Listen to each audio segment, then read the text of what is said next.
Do you ever feel when you're stressed or anxious or panicky or just really, really busy that you don't actually feel like eating?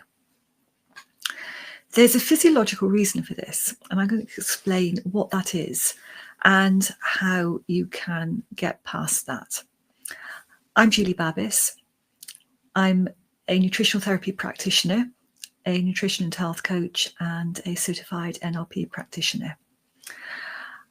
I'm going to be talking today about how to eat mindfully, to nourish your body, and to support your emotional system.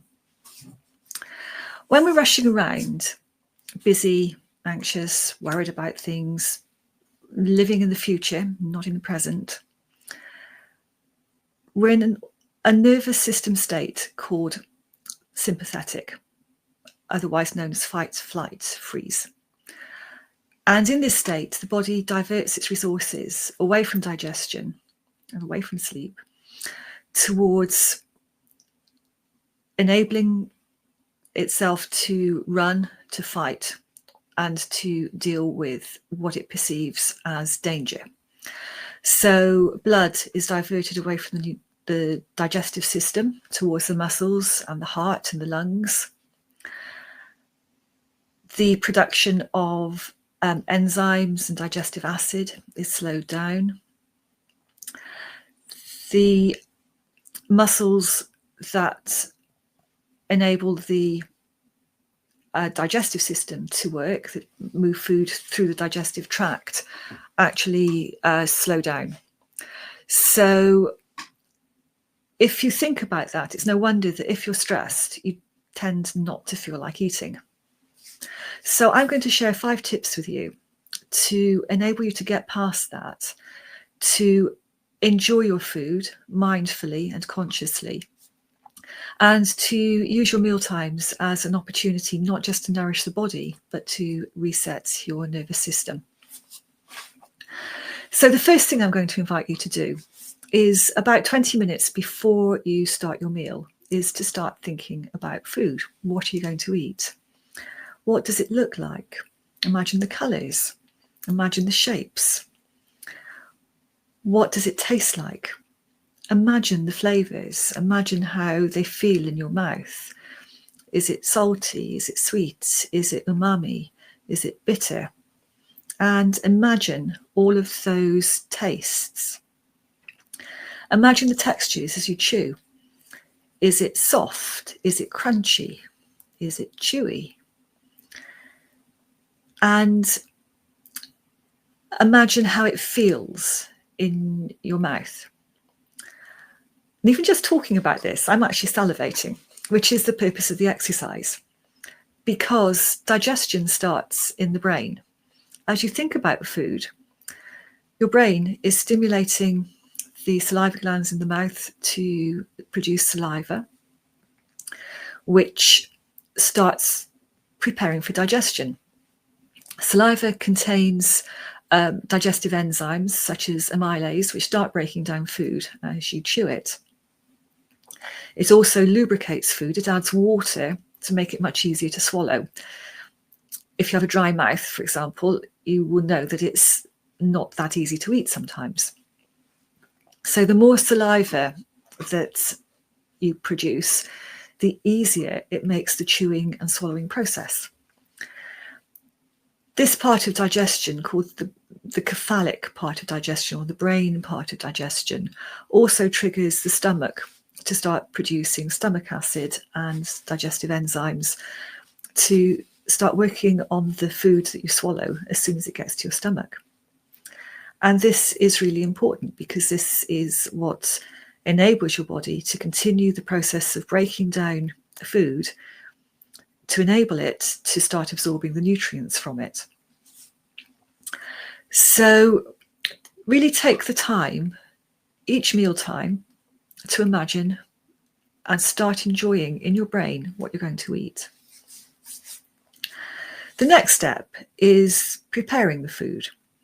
And yes, it's great if we have the time and the space to make our own food from scratch.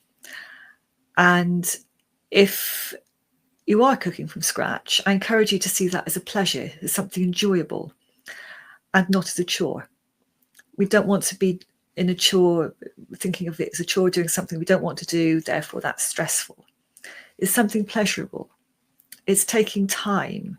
It's the process. Enjoy the process.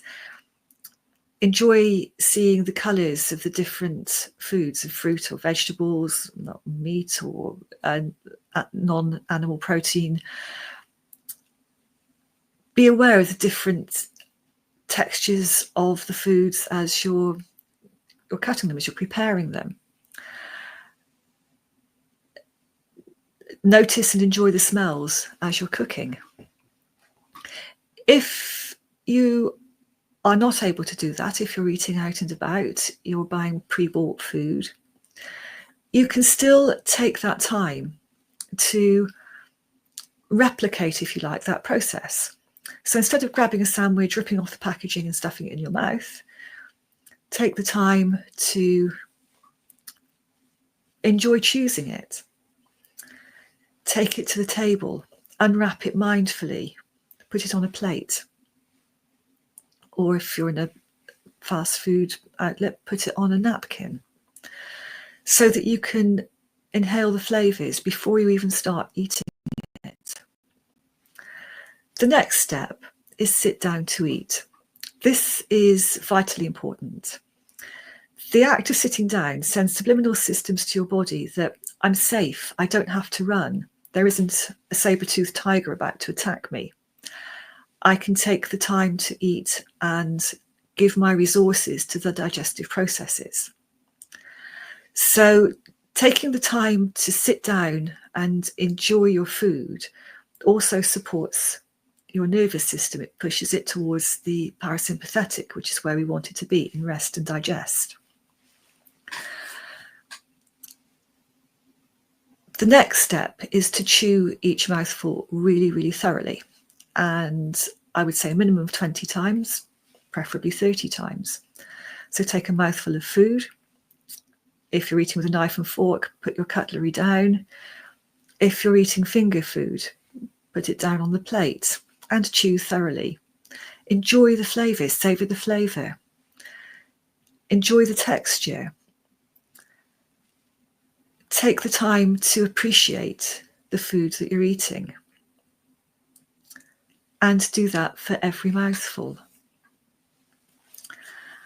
And the final step is don't rush away from the table. Allow your body a few minutes to start assimilating the food that you've just given it. Give it the time to start extracting the nutrients from the food to nourish your body adequately. And I invite you during that time to give your gratitude for the food you've just eaten. You don't have to express that out loud if you don't want to, but simply in your head, express your gratitude for the food that you've eaten, for having the time to enjoy it and the safety in which to enjoy it. And then, quietly and mindfully, return to the rest of your day. I hope you find this practice helpful.